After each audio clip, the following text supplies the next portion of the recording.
Hello guys, welcome back to the channel. Today marked the finish of the Route d'Occitanie stage race, taking part during 4 days in the south of France, and marked the return of many strong and important riders like Egan, Bernal, Chris Froome, Miguel Lopez, Thibaut Pinot, and such sprinters like Elia Viviani and Incallarou were returning to competition after a long spring and summer break.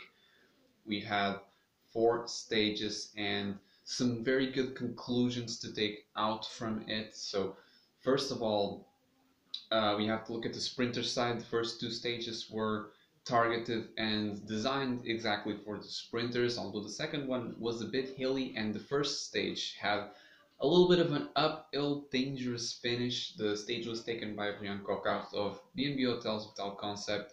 It was a dominant win, although very narrow over Elia Viviani. It was nonetheless very convincing and a good sign of the team that this year got a wild card for the Tour de France, if I'm not mistaken. Shows that Coquart is ready to take on the Tour and to take on the main sprinters there in the peloton.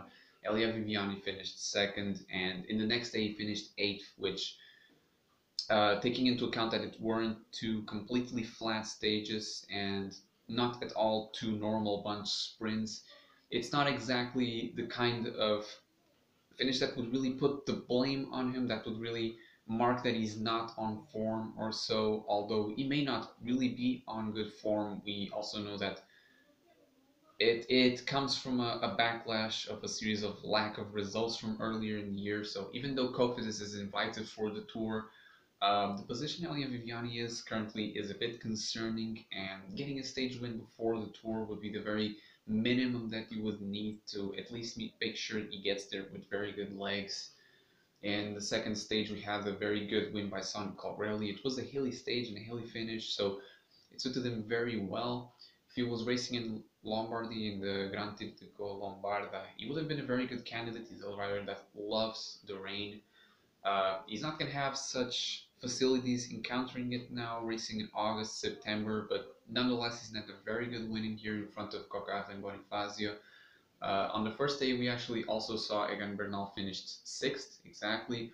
On that sprint finish, he of course avoided the crash, and we had Romain Bardet finish eighth as well. So good signs that they're on good form, especially for the Bernal, who just came back looking super sharp, as then in stage 3 exactly he won the stage. So you might have seen some videos already advertising his win, his mega win, mega power numbers. So by my eyes, this wasn't the dominant win. It wasn't the dominant win at all, but it was a win, and eventually he did end up bringing home the overall. His name brings lots of views to everyone, though, and I'm a part of it. He took that stage with 10 seconds over his own teammate Pavel Sivakov, who was racing at home. I'm sure that you know that despite Sivakov being Russian nationality, he actually was born. I mean, I think he was born in Italy, but raised and, well, he lives in the Pyrenees. I don't know exactly what city, but that is his home region. He knows it better than probably more than all of his teammates.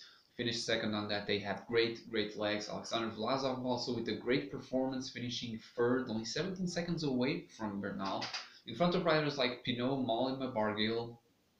There's some also very good feedback from the riders from Trek as well. Mollema finished fifth, and Richie Porte finished seventh. So I was a bit worried that Porte, like Valverde, have completely lost his buzz and his leg for long mountain stages, but it was a good display of power to see him finish seventh, and I believe his form will continue to rise a little. And as this duo targets the Tour de France, it will be exciting to see exactly how they were. I'm a good Trek Segafredo fan, and I want to see Porte and Mollema perform very well. There's also some very good performances by, for example, Kevin Incallarou finished 12th, was a very big surprise for me, the Dutch Bahrain McLaren rider. I expect to see something more from him. He was very good as an under 23 rider, but now that he stepped onto the elites, I thought that was going to take a little for him to really develop his qualities, but it seems like he's doing very well already and entering this part of the season with good form. On the other side, we've had, well, there were Miguel Lopez, who finished 28th, who was a little bit of a negative surprise. However, this is essentially a new season beginning, so you can't really put too much pressure on the riders to perform on their first or second race already, and Lopez is a good case of it. Lopez is not the most consistent of riders, so I'm not surprised to have seen him so low in a stage that would suit him very well in theory. And although it's nothing to be seriously concerned about, the tour is starting indeed in a little over 3 weeks, so I would expect him to have still some time to train and get some good form. Expecting that this wasn't just a bad day, of course. If it was just a bad day, of course, that we could see a little bit different of Lopez. Now in the final stage, he still struggled a bit. He wasn't in the top 10. He wasn't close to it. So let's see how Lopez develops in terms of form. And the other subject to debate was, of course, Chris Froome. Chris Froome is back into competition, and I must say that the feedback he is giving me was very good actually. So he's come back to racing in the UAE Tour in February, which was famously, well, cancelled because of the coronavirus situation halfway through the race. However, with some Zwift racing in the off season, there were signs that Froome was getting back to normal with good power data, and this was a real return to racing for him. And I must say that uh, I've got some confidence from his performance. Now, if you ask me about his chances of winning the tour, of course, that you must know that I'm not on that side. I have just zero. Froome is not going to win the tour this year. I mean, I don't think that's much of a debate. He's not going to lead the team, obviously, when there's going to be riders like Bernal and Thomas in there, and most importantly, now another rider who is showing just tremendous legs. Pavel Sivakov is showing tremendous evolution every year. As an under 23 rider, he was as promising as a rider as Bernal is, and he's really starting to show it. He showed it in the Giro last year that he's an absolute stage racer built, and he's just gonna get better and better every year.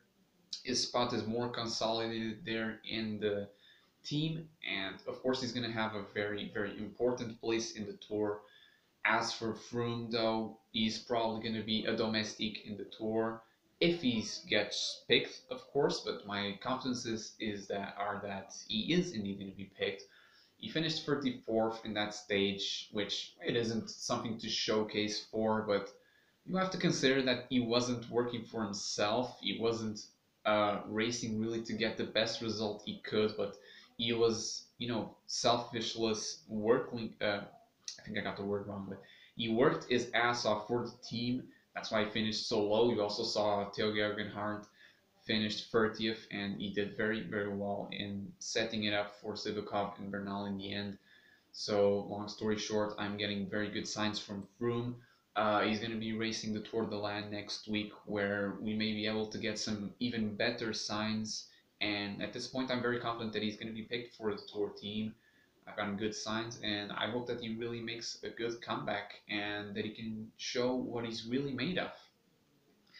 As for the final stage today, so I haven't been able to see the finish exactly. That was one of the downsides of this race. You didn't really have any live footage, which was a bit disappointing, taking into account that this is a very important race in the fashion that there were very big riders returning into competition this week. The race has really benefited from this extended lockdown period because it has gotten an amazing start list.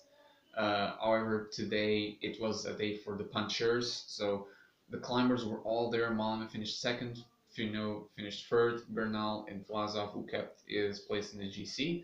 The day was, however, taken by Benoit Cosnefroy of AG2R, one of the riders who is definitely going to be one of the leaders of the team next year with the departure of Bardet and Latour. Ollie Neisen is still going to be the main piece of the team, I would say, with probably some riders coming in exactly to reinsure that classics block, but Cosnefroy is showing himself very strong. AG2R actually as a block showed themselves very well, with Alexis Ruinmars finishing 6th, and Clément Venturini, who is a sprinter slash puncher, finishing 12th, which was also a very good result. It wasn't an overly hard finish. There were also riders like Pascal Consani and Coquart. They're very close to the top 20 and inside it as well. However, this is how the GC finished, with Bernal winning, Sivakov, Vlasov, the Russians in the podium, Pinot, Mollema, Porte, Barguil, Bardet, Valls and Sebastian Reichenbach taking up the rest of the places in the top 10. Some good surprises from this race, some good feedback. Bernal is taking great form, as is Sivakov already for this time of the year. They are both ready for the Tour de France. Chris Froome is showing good signs that he's coming back to it. Miguel Lopez perhaps still a bit low on form, but not something to be tremendously scared of yet. He still needs to prove himself closer to the Tour. Some good form by the Trek boys, Mollema and Port. Pinot still a bit off, but he finished fourth in the overall, so there really isn't anything to complain about there. Barguil and Bardet, we don't know if they're going to target the GC in the Tour, but they're also doing in good form. And that's essentially it that we've taken from this race. I hope you've liked this video. Leave a like if you've liked it and subscribe if you want more material like this, which will come soon. And I'll see you in the next one.